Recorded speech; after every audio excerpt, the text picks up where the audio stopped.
All right. I said, I know part of the agenda was to complete the orientation component of the meeting. And then I also believe we may have some feedback around the committee that's been working, the governance committee or task force, shall I call it? And they may have something to share with us as well. So at this point, to give a chance to make sure that all the others are present who are going to be able to participate tonight, I think what we ought to do is start off with just completing the orientation component. And if I recall, Brian, you had talked about the Trans Ed 8, but you never really got into the whole brain teaching, and you wanted to, I think maybe you had some videos or something you wanted to share with us. Is that right? I did, and I did want to start off because I'm still having some technical difficulties with that, but I did have some information that I wanted to share with the board because, as I stated, it has been a difficult week for TCG DC. Yesterday around 12:45, one of my middle school teachers reached out to a parent. Come to find out that we had a student that passed away at 12:45 yesterday afternoon. The student was he had bone cancer for a good portion of his life. Had both of his legs amputated, and we did know that the situation was becoming increasingly more critical for him, and he ended up losing that battle yesterday. So it has been an extremely somber day for the school family. I just received a phone call and got off of a FaceTime with a student that's been with us. This is his 6th year. He started with us at the very beginning. And, these kids were just so linked in so many different ways. And the mom texted and said that, he's having a really hard time because they always played on the virtual Xbox and things together every night. So not having his friend that has been there, for the past couple of years, not be there anymore is very difficult. So after we finish this evening, it's going to be another check-in with the family, just because it's something that's needed. We went through all of the middle school today, myself, 3 of the social workers, and had discussions with all of the students around what had happened, and made sure that they were aware of the resources that are here for them. Our counselors are all licensed and can help them through any grief counseling. We've also reached out to local community support organizations, which a lot of our students receive resources through, just so some of their outside providers can also be aware that they may be getting some extra phone calls from their students that are part of our school setting. So just wanted to kind of give you an update around that, because it has truly been a hard period, to say the least. It was difficult to go through last year with losing a staff member, but losing a child who just turned 13 was just, it was a hard pill to swallow, and I don't think I've swallowed it all the way yet. I'm still just trying to figure it out and work through it. The family was, of course, extremely happy with the fact that, staff members have showed up. I actually went yesterday, and because he has a little brother that is still at the school, and we've gone and checked on him now for the past 2 days, and the family is extremely thankful for all of the support and the school family that the boys have. So, with that being said, I'll, I guess, go back into the presentation portion unless there are any questions around that sombering news. Brian, just keep us informed of the, the details, and if you can, share, the family's address with me, we'll be sure and send our condolences from the organization. Absolutely, absolutely. And so with the, that's culture card, culture card.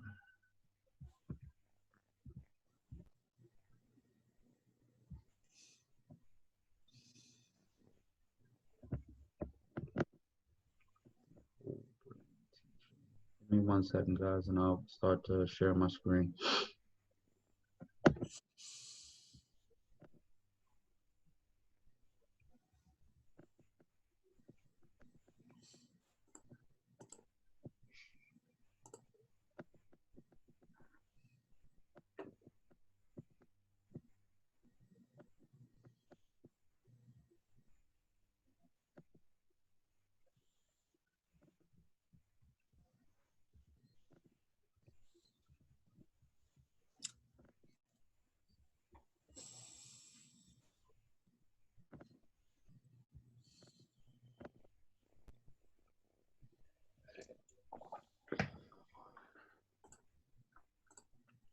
Elisa, can you share the whole brain document, not the Sure thing. While we're waiting for this, Andy, Yes. hi, this is Michael. I'm good until around 6 p.m. So if, Okay, well then maybe we should switch our agenda around a little bit, because we know we might have some other people joining us, but I think given that it's about 10 after, and I think, this will certainly go beyond, or it may go beyond 6. I think it'd be best if we got your report, Michael, because I think we need that report to move forward. okay, I'm happy to jump in if that makes sense. So Angelo, Marie, and I did meet, and as some of you may know, with Susan's help, we launched a survey, a very brief survey, to determine what level of interest board members had in one of 4 officer positions: chairperson, vice chairperson, secretary, and treasurer. And Melody and Marie and I were the only 3 so far who have responded to the survey, and only Melody was interested in being considered for the vice chair position. So when we met, we recognized that it may take people a little bit longer to complete the survey. So we'll send out, we'll ask Susan to send out a reminder, and we would like to have responses by the end of the week. And what our intention is, once we have feedback in terms of who's interested, we'll then reconvene and determine how best to make recommendations for the officer positions, either at the next board meeting, or we could do something virtually through email chain. Marie, Angelo, anything we should add to this report? Nope, I think you summed it up pretty well. Thank you. And I think I'm just curious from those who are able to join us today, if anyone wants to discuss any of the positions that we had put out there, or wants more sort of dialogue conversation around this. The path here to formalizing our structure is to get officers elected, from which then the chair, and with the assistance, if requested, of the governance task force, can then form committees and appoint committee chairpeople. So the first order of business is to get officers elected. And if we don't have enough interest coming voluntarily, then we will probably have to move to a lobbying position based upon people's skill sets to see if we can get some involvement, so we can have the officers in place no later than the board meeting next month. You know, one thing that might help, just so everybody, and maybe you've already discussed this, but I would say that for these positions, you should be aware of this just in your consideration. Number one, for the chair's position, you get a lot of support in the chair's position. A big part of what the role of the Children's Guild is to sort of shepherd the chair until the chair is comfortable and pretty much feels that they understand their role. You have us to talk issues over with as well. So it's not as if you're just thrown out there. Of course, you also have your own committee to sit down and talk things over with as well. So in the chair position, there is a good bit of support that goes with that. When it comes to the secretary role, since we always take the minutes, is really pretty much signing documents. So it gives you a chance to really understand what's going on in the board from when the executive committee meets, and is a good, in a way, kind of a training spot to be engaged, but not actually being responsible for very much when it comes to actual a task, because it's not the task of actually writing and dealing with the minutes, other than reviewing the minutes, making sure that they're okay, and presenting them at the meeting. When I think about the vice chair is really in a position to be the chair, and that doesn't mean that the vice chair will become the chair. It just means that the vice chair would be in line to be the chair, and to be considered as the chair. And I'm trying to think, what was the fourth position that we were looking for? Treasurer. Oh, the treasurer. And again, I think it's helpful. We do all the accounting, and we sit down with you ahead of time to go over everything that's on the balance sheet. And you get a lot of help from the Children's Guild on that end. I think that traditionally we've always looked for someone who does have a financial background, but that doesn't necessarily mean that position needs someone who is an expert in in finance, because I think from a, just trying to grasping what's going on, both Amanda Hank and Steve Baldwin would assist you in really understanding everything that's going on financially.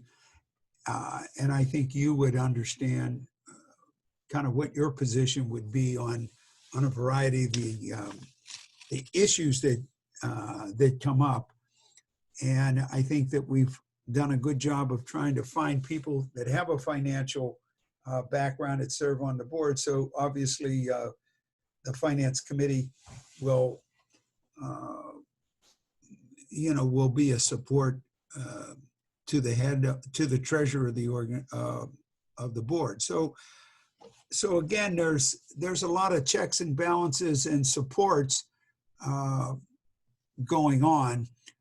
So it's not like you're out there all by yourself. You can get as much help or as little help as you need. Thanks, Andy. That's very helpful. Really appreciate that. Following up Marie's sort of comment, are there any board members who want to ask any questions about the positions or express any interest in them as we're here now?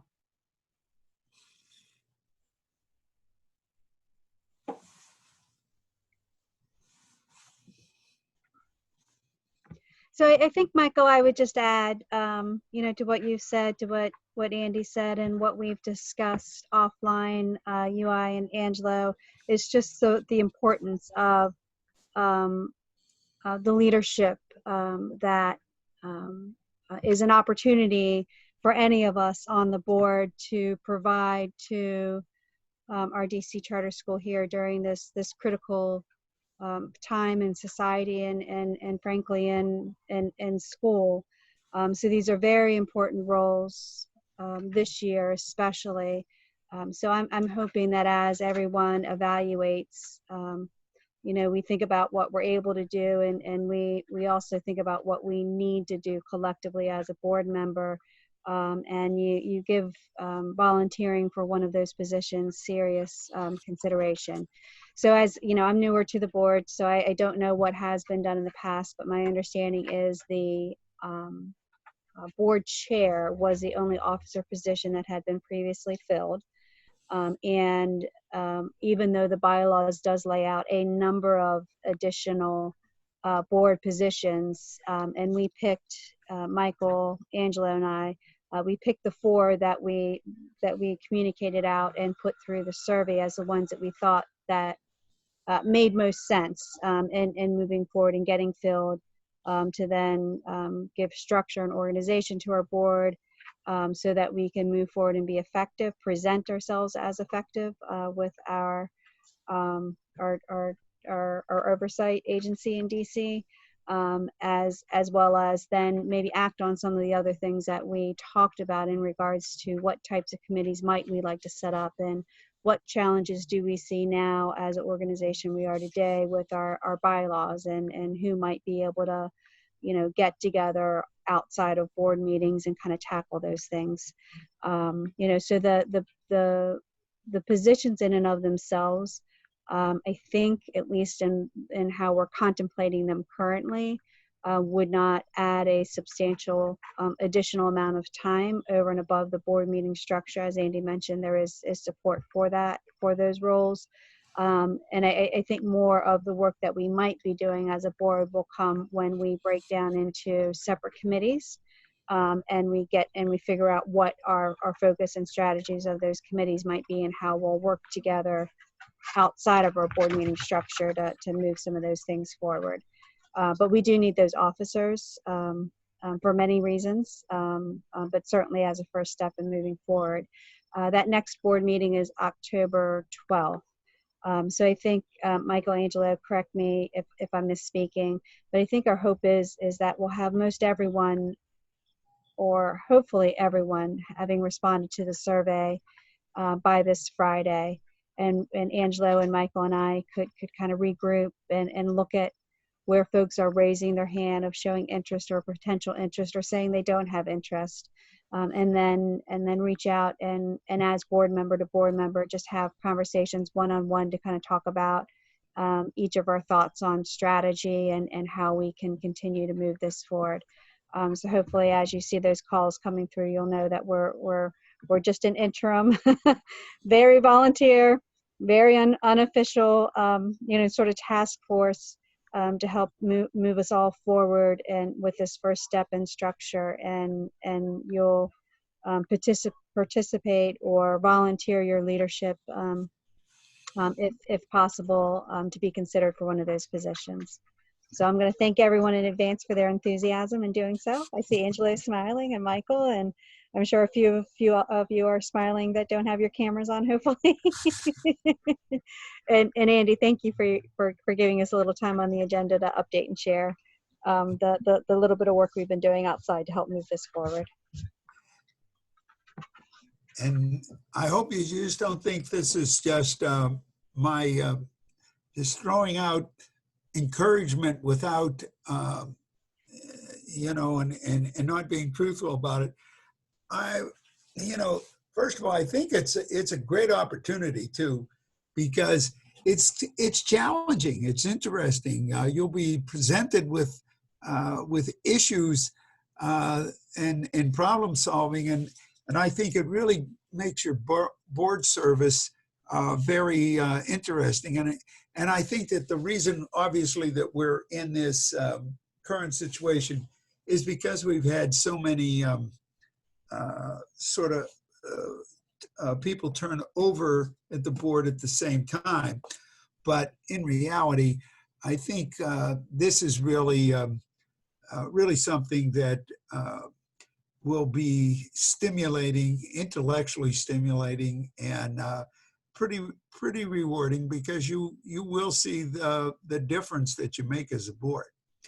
So I hope you do consider all of that as you're just thinking about this as we move forward. Thanks, Marie and Andy, for the encouragement and the clarification. I'll add my last comment here on this is that my own experience is the time commitment really does come in committee work as opposed to being an officer for the most part. So just to underscore what's been said already, if you have a schedule that is time constrained, then raising your hand for an officer position may be a little bit easier for you than being tapped to work on a committee. So just to record what's been said already. So thank you for your consideration.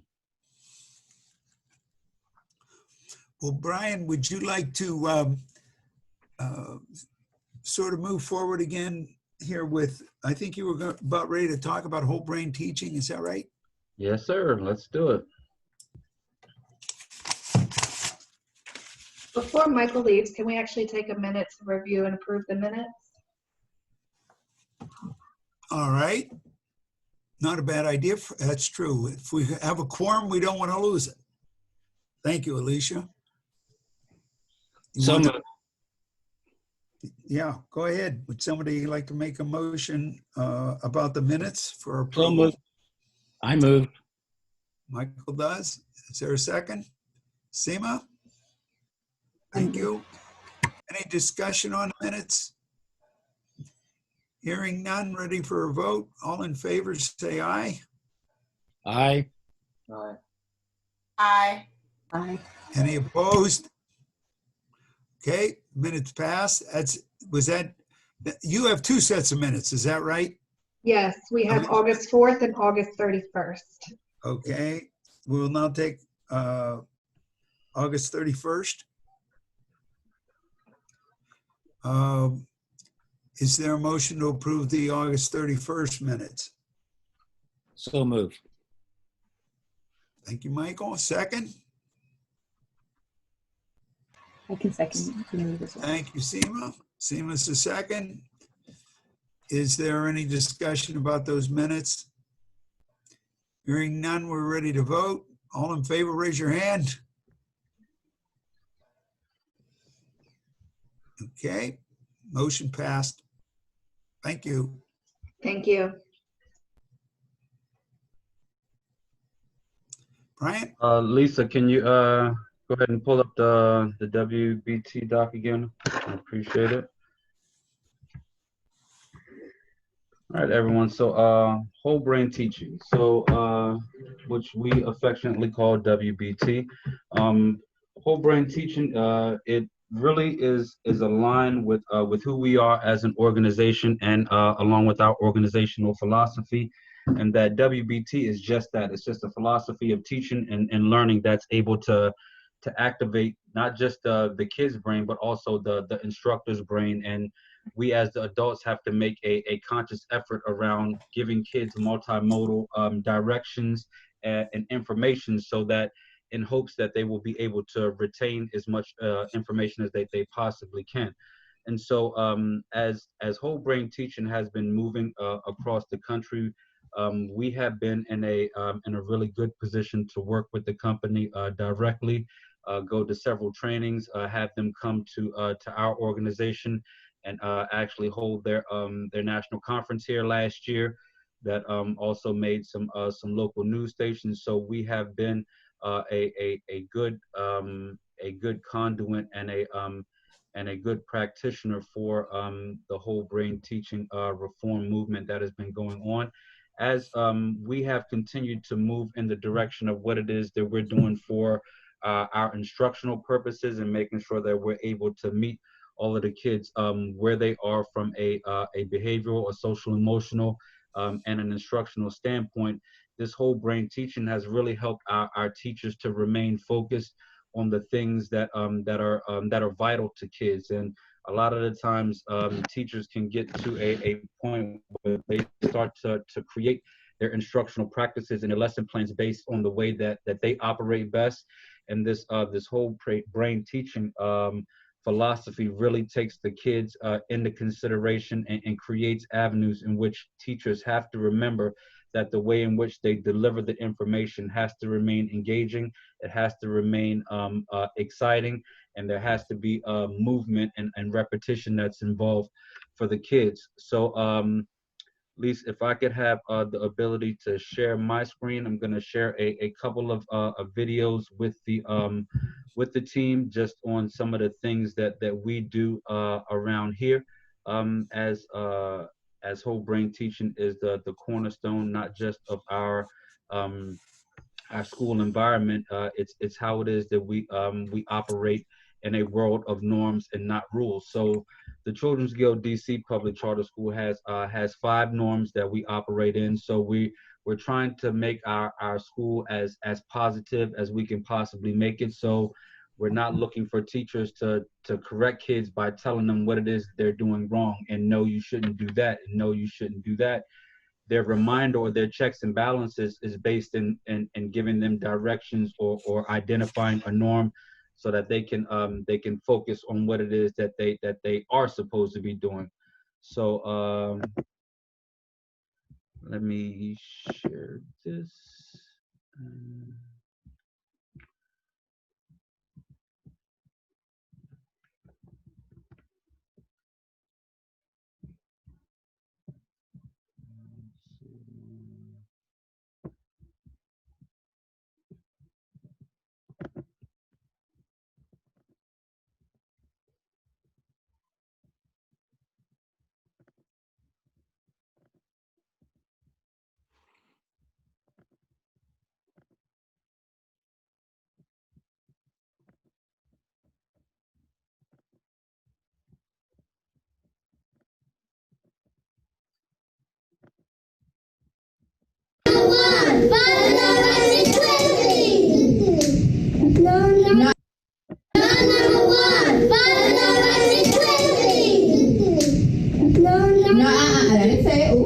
Norm number 2. Raise your hand for permission to sing. I didn't see everybody do the justice. Okay, come on now. Norm number 3. Raise your hand for permission to leave your seat. Boom. Norm number 4. Make my service. Norm number 5. Thank yourself.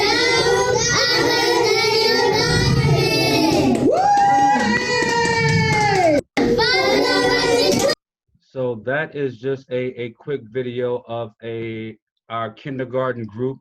And again, this is our school-wide norms that are practiced from kindergarten all the way up through 8th grade. So kids learn at a very early age that the way that we operate, it's exactly the same, and their expectations for you are the same from kindergarten all the way up through 8th grade. So if there is a student that that goes to answer a question without raising their hand, the teacher doesn't say, put your hand, you can't give that answer because you didn't raise your hand. They would simply say norm number 3, and then the student will stop what they're saying, they raise their hand, and then they wait to be called on. When it becomes even more powerful is when the students will holler out, or the student will whisper to their classmate at the same table, and they'll say norm number 3. So now there's a shared responsibility of classroom norms and etiquette, because when the students become the voice of reason and the norm setters in the classroom, you now have a powerful environment where the teacher can just kind of sit back and let the environment take over, and kids are now, running the classrooms without so much of it being teacher structure. So from that one, I want to share with you, this is one of our students in a 6th and 7th grade classroom that is leading an instructional class, and he is teaching the kids around or revisiting a concept in which the teacher has taught the previous day, and he's doing it again with gestures, with the students repeating after him, and they are remembering and they are revisiting what they have learned in a previous period. All right, go ahead. Verbal words. Reader's voice. Is a person that reads the pages. Thinker's voice. Is a person that thinks while he's reading. Awesome. Yes. That was a classroom of all of these students the majority of them came to us, minus this one student that is standing up. They were all nonverbal at one point and really refused to speak at school. So if you could tell that when some of the students were repeating, you could hear that some of them were kind of mumbling and not enunciating. It's because they are really just starting to use their voices, and the voices that they were talking about are the literacy strategies that the teacher is teaching them around how they need to read with emphasis when they're in certain parts of text. And so this is a classroom full of kids that are on the autism spectrum that are now not just communicating with each other, making eye contact and using their language to communicate. They're also using it to help support each other in their instructional practice. And the last one that I want to show, I need to stop this share, is probably one of the best times that we have ever had at the Children's Guild. This is actually a staff professional development that was happening, in which Dr. Jackson was leading all of our staff in an activity, and she's teaching through a whole brain teaching practice. And I'll probably skip through it a little bit, but she's going through all of the people that are important to the process of an IEP.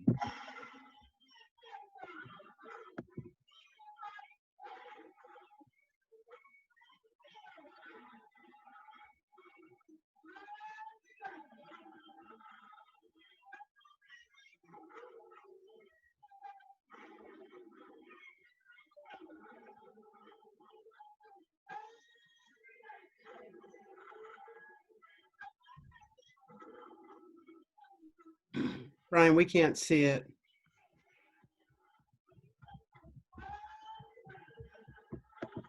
Sorry, I forgot to reshare my screen. Sorry. No worries.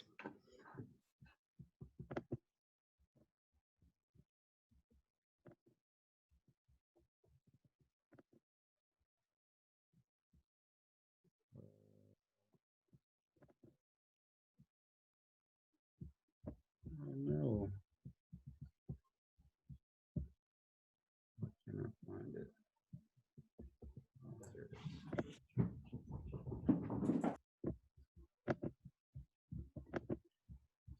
You see it now? Yes. All right.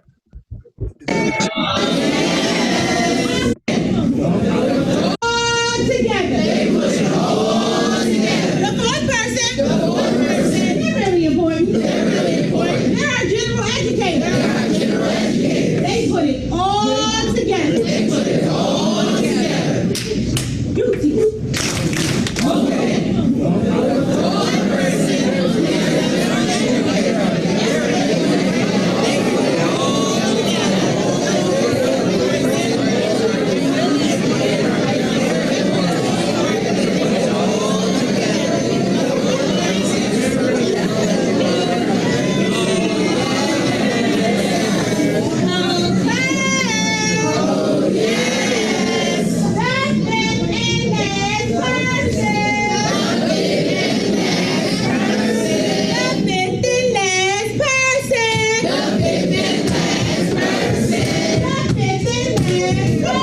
So what I'm getting ready to expose you to is, again, the energy of TCGDC. Our teacher didn't even ask for this, but the staff are so engaged. Just watch how the energy level changes.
That is just who we are as a team.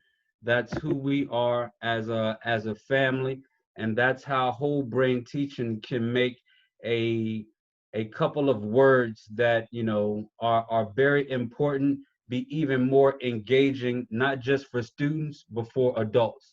And so using these strategies of repetition, using these strategies of gestures, and using the ability of teachers to be able to get kids to turn and talk with each other to review these strategies, we have found as being a great way for kids to continue to buy in, to continue to feel like they are not just a part of the learning, but they're also a part of the instruction, which makes whole brain teaching an absolutely awesome tool for our teachers, our students, and our staff to be able to use. Our social workers use it in their individual sessions. Our behavior coaches use it when they're in the resource room with kids, getting them redirected and back on task.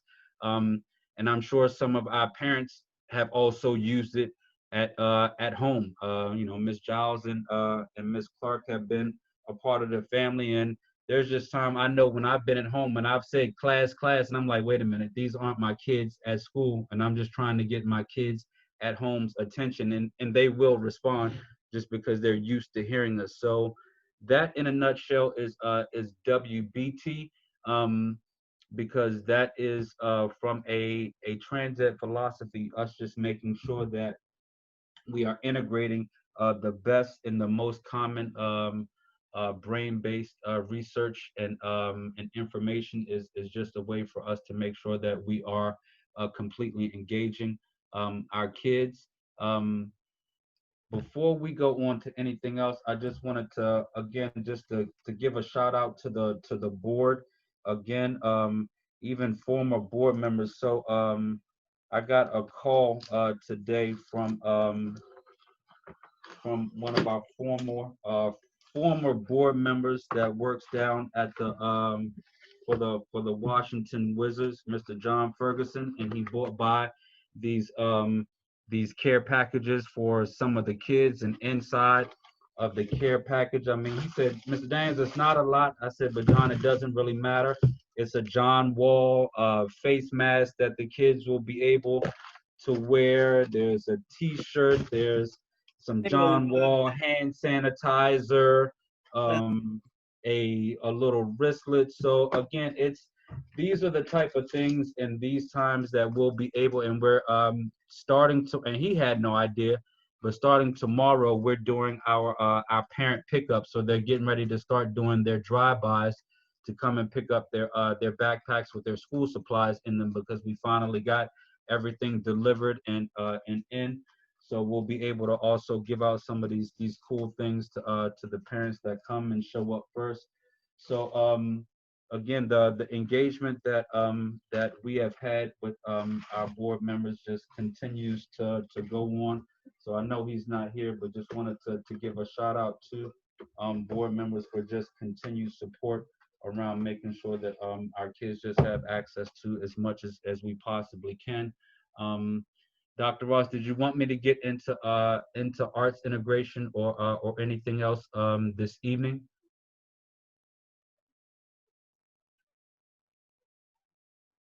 You're still on mute, Dr. Ross. Brian, I think it's important to, understand that these key components that drive instruction and because it is different in our school. I'd just like to add that to the whole brain teaching piece, we do understand that the brain files things in all different parts of it. And so then it needs to retrieve it. So obviously, if you're actually doing the motions that go along with what you're visualizing and then what you're speaking about, you sort of have three ways of remembering. So when you need to draw that information back and retrieve it, you have more ways than just one way than if you just read it or just saw it. So I think that's another part of everything where we keep trying to use applied neuroscience to make sure that it enhances learning. And so this arts integration piece, I think it would be helpful, Brian, if you would really explain what that means and how it works in the classroom.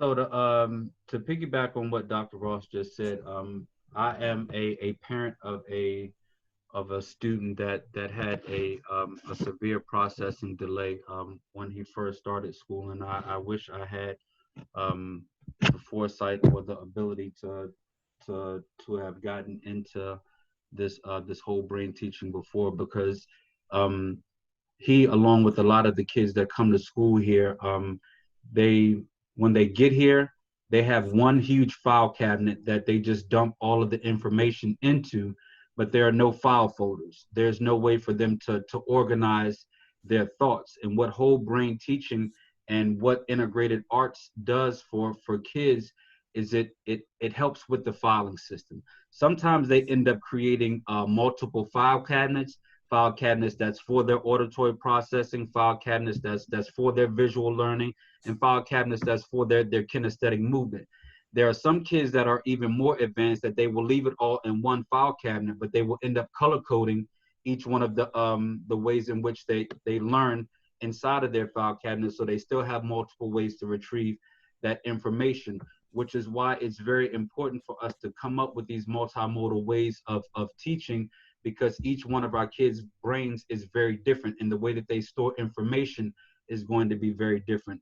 Our individualized way of instruction is going to require the teacher to make sure that they have a clear understanding of how each and every one of their kids are learning, so they know how their file cabinets are structured. When teachers have an understanding as to how kids' file cabinets are structured, it allows them to really individualize their instructional program, which is so important right now on this distance learning platform.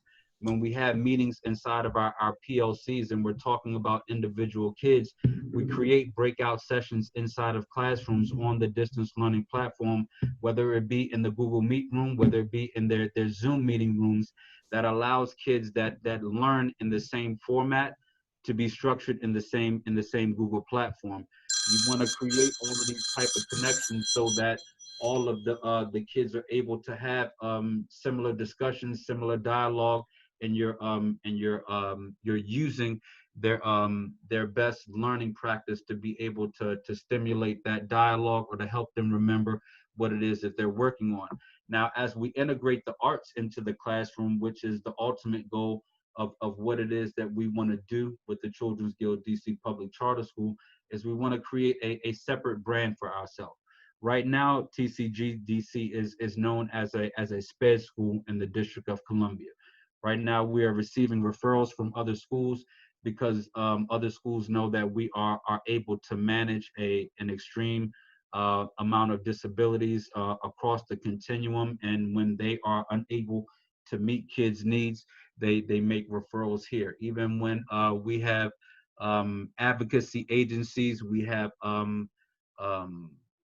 group homes, we have just community service groups that are referring parents to us specifically for special education and our ability to help kids to access the curriculum and manage their behaviors and their disabilities at the same time. But for us to really become a sustainable model and to really elevate our practice and our programming is going to be around us finding a way for us to maintain a strong integrated arts program that is going to help us to build a separate brand and build a better name for who we are as a school. And we're actually doing that right now with the teachers that we have, and they're instructing in the fields of instrumental music, vocal music, drama, and art. We have an art therapy class. We also have a visual health class, and we have a PE and movement class. So not only are these teachers teaching on their platform for their independent classrooms where they're just focused on their content, they are also pushing into the teachers' classrooms to regularly support and make sure that kids that need or kids that have a specific interest in their areas are getting pushed or getting support from those teachers in their regulatory classrooms. So when we get into a math class and somebody has a love for instrumental music, Mr. Williams will push into that class and he will help kids with their math using keys, using just different notes and patterns that kids use when they're in his instrumental music class, and really integrating and pushing kids to use their talents that they are just figuring out that they know or that they have, to really find a even higher interest in the classrooms that they are functioning in on a regular basis, because we can use their talents, we can use their love for drawing, we can use their love for acting, and we can use their love for being athletic in movement and doing everything that they do in physical education to really hone the skills that we want them to make sure that they are really putting a good emphasis and a good focus on at an early point in elementary school in their instructional classrooms. And using these integrated art methodologies where we're pushing our special teachers into the classroom to help them to get even more interest in their core content is really going to help them to figure out, this is something that I'm really good at, and they can start to use their love for this integrated arts, not just to be a supplement to their general education classrooms, but it's a way for them to pour their extra time into something that they now know that they are absolutely proficient in. And when we get kids to start to see that I have an absolute love for drawing, or I have an absolute love for for playing the piano or using the drums or drawing or coloring or design art or acting and drama. We have now also created a supplemental program where we can start to get them access to different types of programs, whether it's after school, whether it's on the weekends, and make sure that we keep them interested in everything that's going on around them.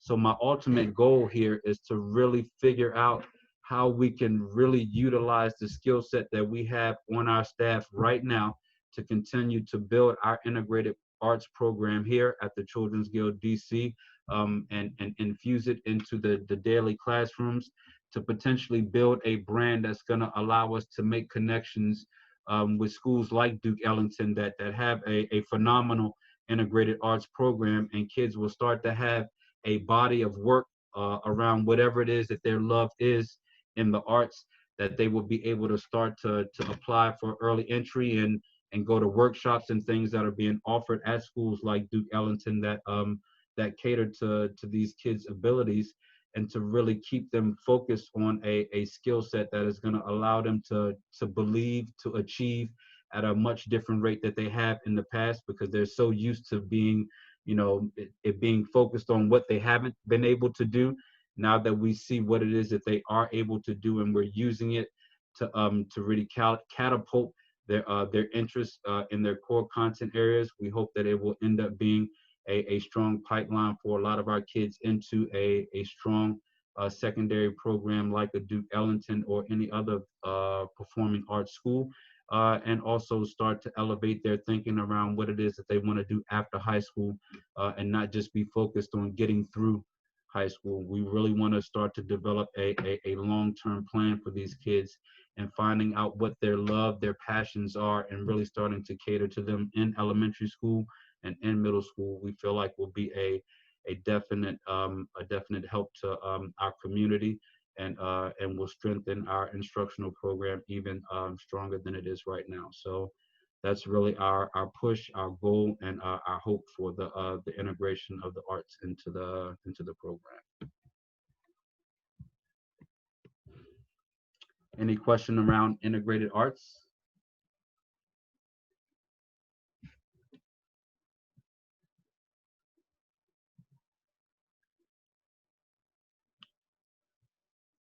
All right, Dr. Ross, I think I'm good.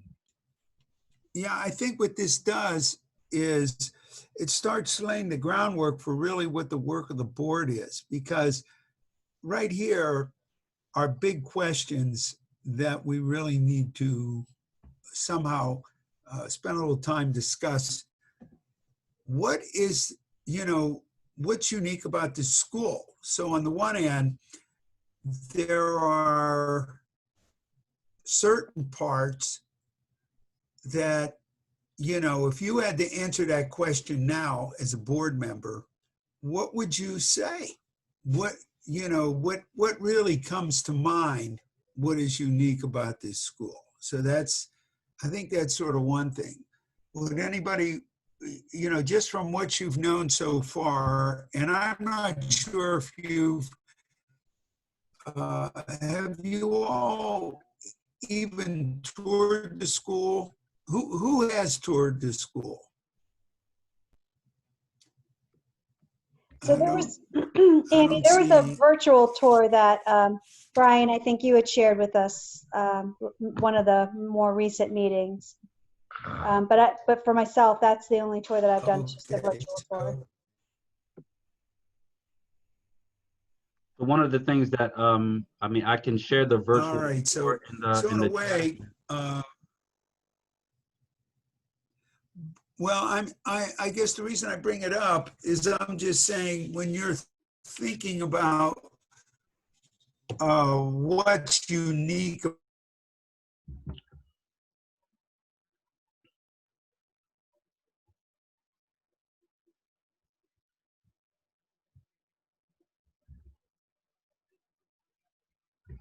All right, Dr. Ross is frozen. Oh, I thought that was me. Thank you, Brian. Right. Well, I think what Dr. Ross was getting to was just around You know, that's one of the things that we have always kind of requested and wanted the board to really do more often. I mean, it's kind of hard to do right now during the midst of the pandemic, but you know, when we get back to the point where we're starting to integrate kids back into the school building, whether it be just in the hybrid learning platform, or if you're available, you know, kind of now to come through to take a tour, to even see how we have the classroom set up for the hybrid return, because we are almost complete with all of our classrooms in terms of the setups. But just being able to come to the building and to get a clear view of who we are. Most people that that have been board members, you know, currently or in the past, have been able to really speak to who we are because of the time that they've spent with our staff, with our students, and here on campus. It's really around, and when you come to the building, you'll see it's our theme is around voice, but it's really about the energy, the feeling, and the voice that we use here in DC to be a strong conduit for our families, the community, and the culture. So just really trying to make sure that everybody has, you know, you're always welcome to reach out to me if you're in the neighborhood, or if there is just a day you would like to come by. I am pretty much here every day. We are really just trying to make sure our building is as clean and set up, because I really feel like we're going to be one of the first schools in the area to start working back into the hybrid model. So I'm not sure if there's anything else that needs to happen besides a quick email to me to set up a visit, because I am here, but I'm more than willing to show any of you around, because it truly is it's not a large space. It really is just a big square. But I think the way that our building is laid out, the way that it's decorated, and just the way that our kids have taken care of it for the past 5.5 years, just goes to show how much they value the culture and the energy of the school. They have taken absolute wonderful care of it. I mean, we have a cleaning crew that has to come by and clean it up and do some touch-up painting, but the kids actually thrive in the environment because of the way that the Children's Guild has set up the space. So I see Dr. Ross is back, and I'll go back to being quiet now. No, you don't have to be quiet, Brian. I think that no, it's more or less, you know, I'm saying, and this is really what the work is, the committees and everything would be about. Number one, we have to get clear, and everybody has to be on the same page about what's unique about the school, so that, because I think part of the board's role is to sort of be our, you know, the people that relate to the community for us, and help the community understand what the school is all about. So on the one end, who the population is, and that's been a problem here. I think that one of the things that, because we have both regular ed students and special ed students, so defining the school, is it a school for special ed? I think you need to know how to answer that question. Is it a school for regular ed? Then this idea about the performing arts. Well, what does that really mean? And how do we make sure that happens, if it prepares kids for the performing arts? What does that really take if we break that down? Do we need instruments? Do we, you know, I think my understanding of arts integration, and that's why I think we really need to take a look at this, is really, you know, we could learn a lot about art just by we could talk about the Civil War. We could learn songs that happened, that people were singing during the Civil War. We could look at fashion during the Civil War. We could look at etiquette during the Civil War. We could look at art during the Civil War. So you can talk about those things while you're talking about the history and what goes on. And obviously, if you were watching a movie on the Civil War, you would see those things portrayed. But if you're just talking about it, you want to find ways to integrate these things. So to me, that's a little different than having a performing arts school and or preparing kids for performing arts. And so I think that's an important discussion to have.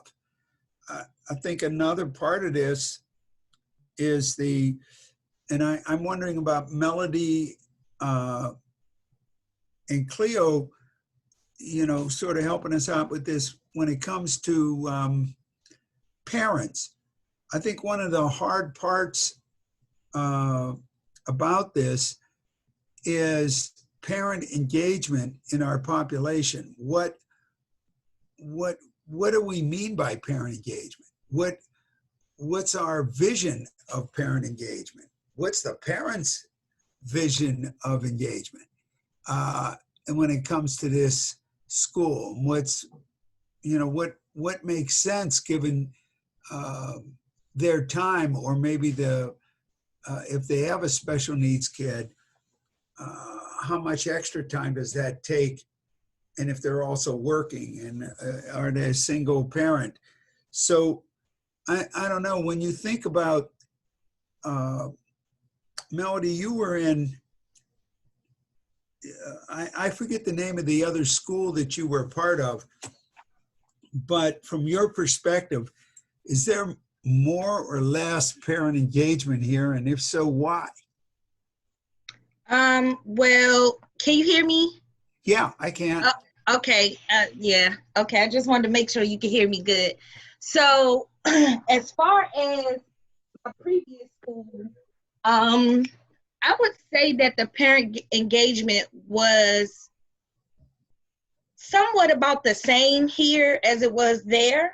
And a lot of that is just parents working 2 and 3 jobs to, maintain their household. So a lot of times they didn't have someone else that could come out, or they didn't have the ability to come to the school and participate, or, to meet these conferences and things of that nature. Now, as far as what parents want, they want to be in the know. They want the information, and they want it in a timely fashion. But they want to know that, one, their kids are being taken care of, and that they're learning everything that is possible for them to learn, with sufficient data for us to give feedback. But they also want it to be, a joyful experience. And so that's really hard, especially with the times that we're in. Right now, it's just the conversations that I have been having with parents. A lot of it is, they want to keep the kids safe, they want to keep themselves safe, but they're also, either they lost the job during this pandemic, they were furloughed during the pandemic, or they're just going through other things, family members passing away, things of that nature. So I guess it's kind of just continuing to gauge them so that we can get more feedback, so that we can meet their needs appropriately. Yeah. I don't know if do any of you have experience, say, with schools, particularly given the fact that, okay, as Melody pointed out, the parents, they have a pretty heavy lift just given their schedules and their daily responsibilities. So it almost becomes, do we have any models or concepts of what is parent engagement that makes sense for families that are, really, I mean, everybody's busy, but I think it's a lot harder if you only if you're working a couple of jobs and you're, you have more responsibilities and less free time than a lot of other parents might have. So that's really a challenge for us. Like, what's it make sense? What makes sense when we're talking about parent engagement, and how can we help parents rather than just be another burden on them and ask them to make cupcakes or whatever that you might do in a more, shall I say, socially advantaged school where the parents would not have to work so many jobs. So I think that becomes a key thing. And we're having and I think our enrollment is a key thing, and it's something you'd want to know what we are doing about enrollment and what we should be or could be, and what kinds of things will really move our enrollment up. And another big issue that we have to face is our physical plant needs. So right now, it's the playground, and that becomes one issue. What are we going to do with the playground? And again, what does that mean when parents come and visit? And so we don't have much space in that respect, where we're trying to have we don't really have a gym, and we just sort of created a multi-purpose room right now, but it still needs a lot of outfitting. Even the physical plant of the building, I think, is another issue that the board has to look at. It when you pull up, there's no sense of entrance, or it's just a sort of like a plain Jane front on and you pull up. So it's just what should the school even look like? Do we have a vision of it other than just being the building that it is? Because it used to be, I think, a state office building or something like that. It was more that kind of thing, a government. It was a rehab center. Was it a rehab building? Was for rehab? It was a rehab, and at one point it was also a healthcare facility. Okay, so I think giving it what would it mean to give it more of a look of a school in that respect? And then when we think about Ward 5, again, I don't think we've done much work in Ward 5 in terms of trying to recruit kids from Ward 5. Our efforts have really been in 7 and 8. And I don't know if we move forward from that end, we still need to think about what should be our role in the community. How do we introduce what we're doing to the community? We need to somehow engage with the community so they're more aware of who we are, but how do we best do that? So I think that those are the key issues that we need committees about, and it makes a big difference. And it's like, how do other schools attack these issues? So maybe we even need to share some models with you or give you some ideas, or you should, maybe you could research some of that. What issues do they have and how are they tackling them? Whether they be becoming more aware, having the community become more aware of them or not. And their own enrollment issues. What is it like? Because I know if you were to go to a private school that operated purely on dollars that parents would be willing to pay you for to come to their school, obviously you have to spend an awful lot of time thinking about how you're going to constantly recruit and engage and build the reputation of your school in that community. So I don't think that that's really that different here, because every parent sort of has a voucher for $14,000, and some have a voucher for $44,000 to come to your school. So, you know, it's more or less how are you going to attract them? So those I think are the big issues, and really the work of the board more, and what really separates it from the work of the staff.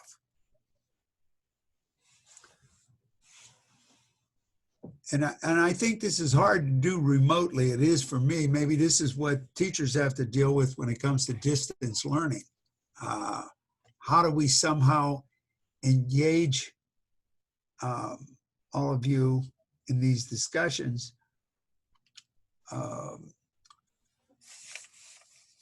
purely through this effort, as opposed to when we would meet in person and might be able to do this in a more personal way.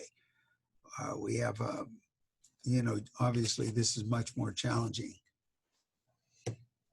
So that's in general what we need to accomplish.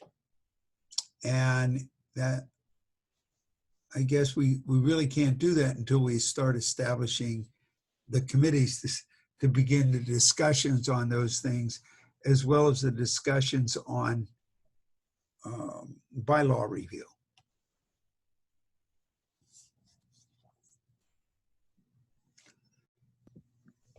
Andy, this is Marie. The strategic objectives that you went over, I don't have the notes from our first orientation session where we had broken out into groups and kind of come together and talked about individually in the groups, and then coming back together, talked about which committees we thought made sense. But does what you laid out here as the strategic objectives, from your recollection, does that align with what we had talked about previously? Or is that different, or was there a gap in what we were thinking, the direction we wanted to take versus what you're laying out now? I think there's a gap, because you know, if I recall correctly, we did say that one of the things we needed to take a look at is bylaws. We needed to take a look at the contract, which we did a little bit, just to understand the role of the educational management organization.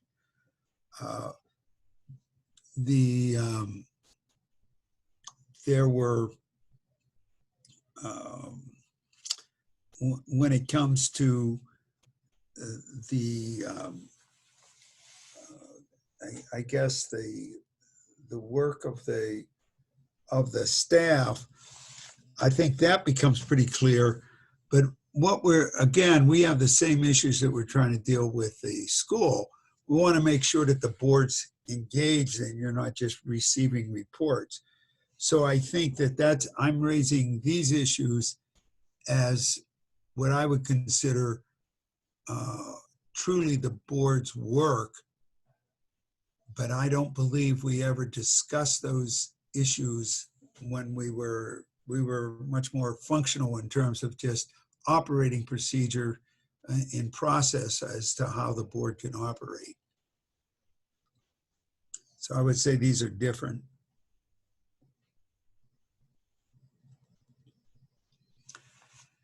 But really that's all we really have for tonight in terms of just trying to give you this outline. And I don't think we can really get much further unless we can, you know, really discuss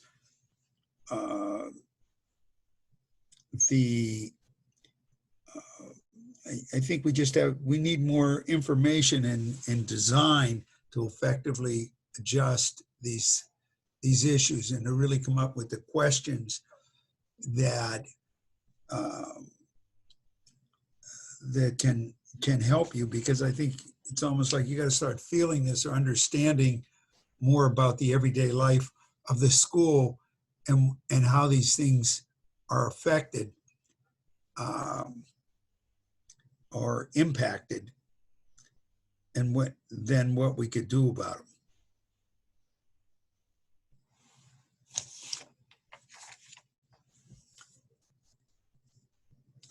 So I don't know. Do we have any other business that we need to deal with?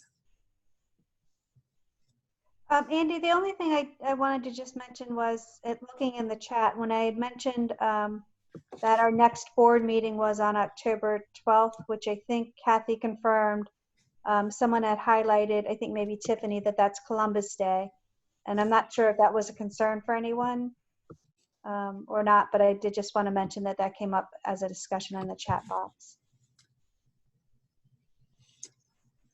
This is Elisa. I actually contacted Susan and she said typically we will still have the meeting as long as everyone's okay with it.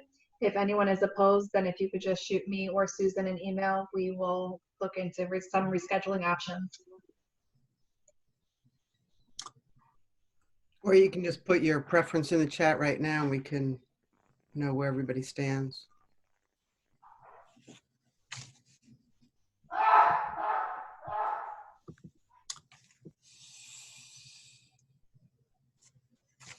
We work every day. Every day, yeah, that's right. We have Columbus Day is just a regular day. Who's Columbus?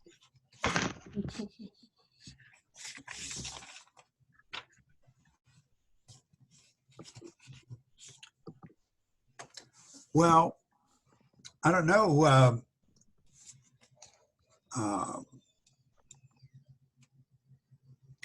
I guess not hearing anything. It sounds like we're done for this evening. And our next meeting will be when, on October 12th. Is that right? As far as we know, anyhow, unless we hear to the contrary. Seems like most people are okay with Columbus Day. But Tiffany brought it up and I haven't seen her response.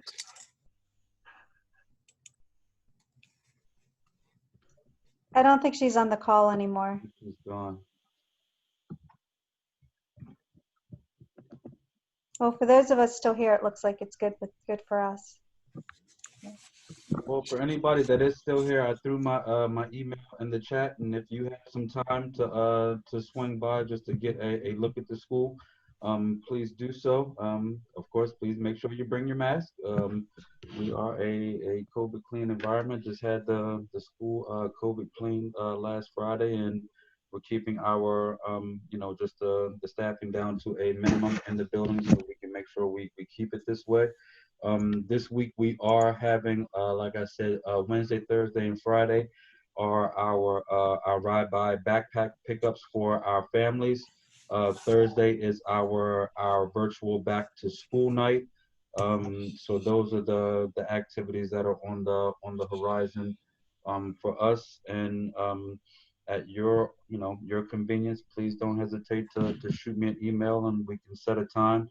I just met with one of our school design people, and we could even go over and take a look at the new multi-purpose and gym space as we're getting close to finalizing the things that are going on over there, and take a walk through the building, and I can show you what we're kind of envisioning for the playground in the back area, just so you can get a good idea of what it is that we're working with in terms of space here at the school.